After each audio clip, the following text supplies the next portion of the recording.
جو آپ کا پہلا سوال ہے نا کہ قصوروار ہم مسلمان بھی ہیں، اس کا تو انکار کرنا آسمان کے سورج کو جٹانے والی بات ہے۔ قصوروار تو ہم ہی۔ اگر کوئی یہ پوچھ لے کہ آپ لوگ ایک خاکہ شائع ہونے پر تو اتنے بے چین ہیں، مضطرب ہیں، احتجاج کر رہے ہیں، آپ اپنے اللہ کے اس رسول کی تعلیم پر کتنا عمل کرتے ہیں؟ رسول کے حکم سے 5 وقت مناروں پر اعلان ہوتا ہے حی علی الصلاۃ، آپ ہلتے ہی نہیں، نماز ہی نہیں پڑھتے۔ 5 وقت ہو، اذان کا اہتمام کرا، چھپ کر بھی بآواز بلند بولا جاتا، اور پہلے یاد بھی دلایا جاتا کہ اشہد اللہ اللہ اشہد ان محمد رسول اللہ۔ تم یہ دونوں عقیدے رکھتے ہو نا کہ اللہ ایک ہے، محمد اللہ کے رسول ہیں صلی اللہ علیہ وسلم، آؤ نماز کی طرف نہیں ہے۔ جس امت کا یہ حال تھا کہ میدان جنگ میں بھی آپ سورۃ النساء پڑھیں، نماز نہیں معاف۔ اللہ نے کہا آدھے دشمن کے سامنے کھڑے ہو جاؤ، آدھے رسول اللہ کے پیچھے کھڑے ہو جاؤ، جب 2 سجدے کر لو تو یہ چلے جائیں، دوسرے آ جائیں۔ اس حال میں نماز نہیں معاف کہ تمہاری جنگ عام لوگوں کی جنگ ہے، تم تو زمین پر اللہ کا قانون جو نافذ کرنے کے لیے اٹھے۔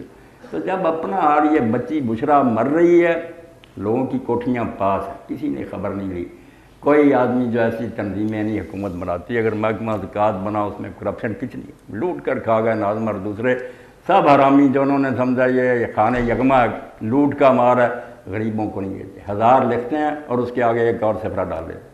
ایسی حالت میں اگر کفار کا گلہ ہم کرتے رہیں تو یہ خواہ مخواہ کی بات ہے۔ سوچنا تو ہمیں اپنے آپ کو دیکھنا چاہیے شیشہ میں کہ ہمارا منہ کیسا نظر آتا، ہم مسلمان کہلانے کے قابل ہیں، رسول اللہ کی امت والا کوئی ہم میں کام نظر آتا؟ تو بالکل پہلے یہ چاہیے کہ بجائے اور زیادہ لوگ جائیں، پہلے راستے میں کہہ رہے تھے صدیقی صاحب، کتنے لوگ ہیں جن کے گھر میں بخاری شریف کا کوئی پارہ، قرآن مجید کی کوئی تفسیر ہے، یا رسول اللہ کی سیرت کا کوئی ہے حصہ، کہ وہ دیکھتے ہوں کہ ہمارے رسول کیا تھے، کہاں پیدا ہوئے، کیسی زندگی گزاری، سوال کر لیں تو ہمیں اس کے بارے میں خبر نہیں۔ تو افسوس کی بات ہے کہ صرف احتجاج کر لیں، جھنڈے جو ان کو پاؤں تلے روند دیں، ایسے آسان کام تو ہم کر لیتے ہیں جو کرنے کے کہ جتنا وہ دین کے مخالف ہیں، ہونا یہ چاہیے تھا مسلمان کو مسلمان کر دیا طوفان مغرب۔ اب زیادہ دین کی طرف آ گئے، بچہ قرآن پڑھتا، حدیث رسول کا مطالعہ کرتا، دین پر عمل کرتا، کافروں کے منہ پر تمانچہ لگتا کہ تم ہمیں اپنے رسول سے توڑنا چاہتے تھے، ہم اور ٹھیک ہو گئے۔ جو کوتاہیاں دور کہ یہ نہیں کرنا، بس احتجاج وغیرہ کر کے دل ٹھنڈا کر لینا۔ جو بچے نے سوال بدعت کے بارے میں کہا، بدعت عربی زبان کا لفظ ہے، بے دار اہم سے نکلا، اسی سے اللہ تعالیٰ کا اسم ہے بدیع السماوات والارض، کہ اللہ آسمانوں و زمینوں کو بدعت کرنے والا ہے، کہ کوئی چیز پہلے نہیں ہوتی، نمونہ نہیں ہوتا، ایک نئی چیز بنانے والا اللہ تعالیٰ بھی بدیع ہے۔ اس لیے یہ عمل بھی بہت اچھا ہے، 1212 مرتبہ اگر کوئی اپنی حاجات کے لیے کرے تو نیک لوگوں کا تجربہ کہ انشاءاللہ 12 دن کرے، یا بدیع العجائب بالخیر یا بدیع پڑھے، اور روزانہ عشاء کے بعد تو اللہ تعالیٰ مشکل حل کرتا، تو اللہ بھی بدیع ہے۔ اللہ کے رسول علیہ السلام نے بدعت کا بڑا تذکرہ کیا۔ بدعت جو ہے نا وہ دین میں نکالی جائے، من احدث فی امرنا ھذا، حضور نے دنیاوی معاملات سے کہہ نہیں کہا، وہ تو کھجوروں والے قصے میں صاف کر دیا کہ تمہارا امر دنیا کا، اپنے دنیا کے کام جو نا یہ تم خود بہتر جانتے ہو، جو چاہے ایجادیں کرو، ترقیاں کرو، اسلام اس میں رکاوٹ نہیں ڈالتا، مگر جو عبادات ہیں، اللہ تک پہنچنے کی باتیں ہیں، جن سے اللہ خوش ہوتا ہے، جنت ملتی ہے، رسول راضی ہوتا ہے، وہ شعبہ نامکمل نہیں چھوڑ، اس میں نئی نئی باتیں نکالنے کا کسی کو حق نہیں۔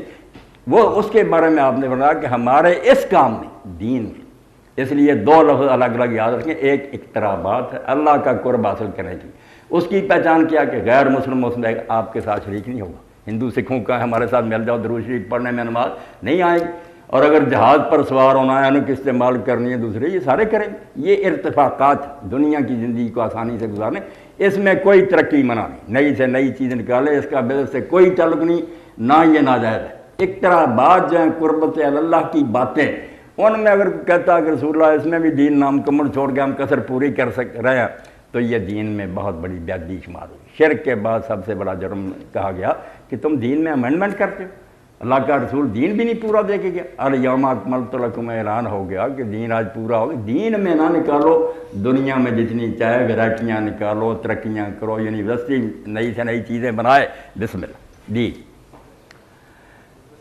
اب پوچھے دے دو ذرا۔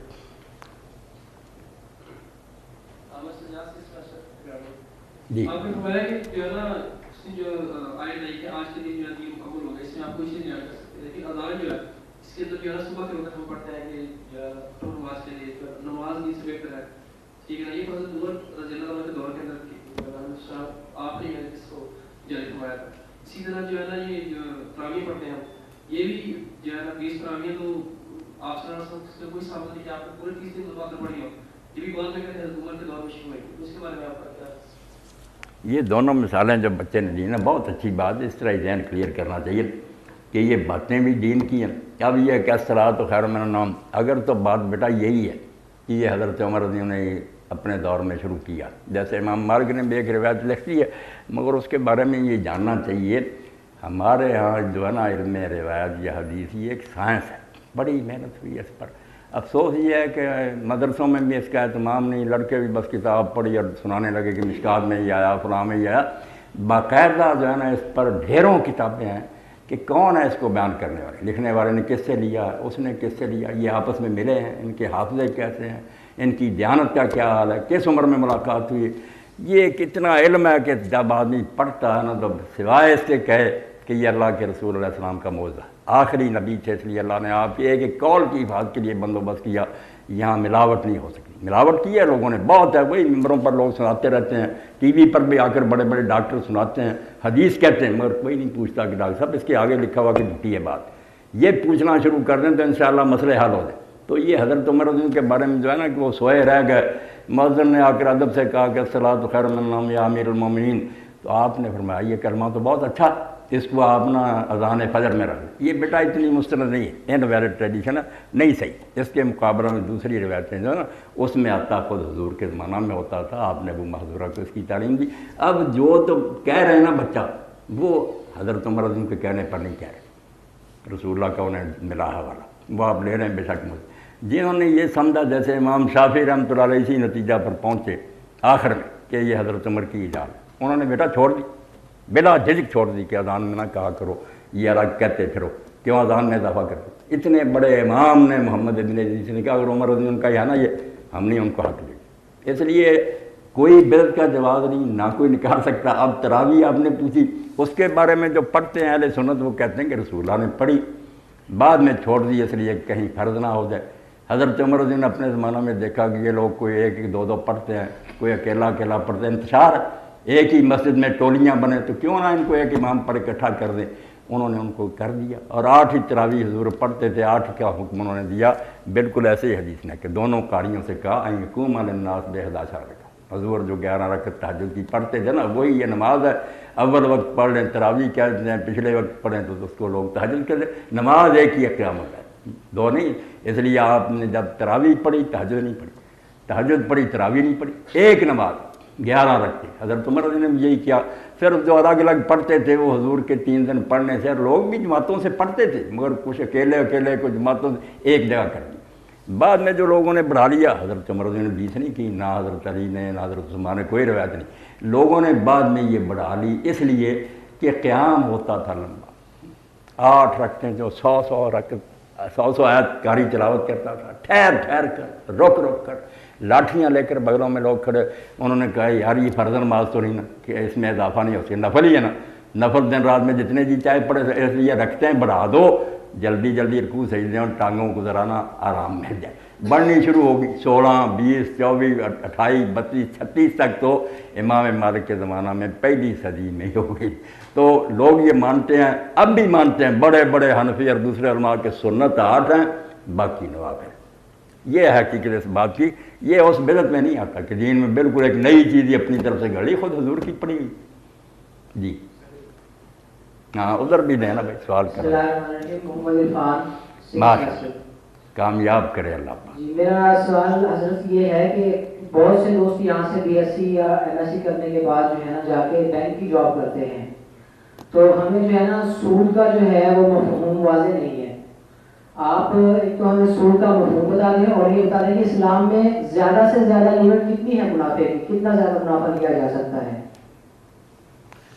جو یہ یعنی کہ پڑھنے کے بعد بچے بینک کی جاب کرتے ہیں، اب بینک بھی ایک ضرورت بن گیا ہے. کیا کریں، ساری دنیا اس میں ملوث ہے.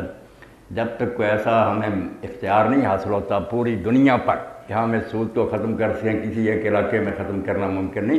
انہونی باتیں جو کرنا اس کا کیا فائدہ کہ ہم یہاں روکیں دوسری دنیا سے لین دین کرنا، وہ سود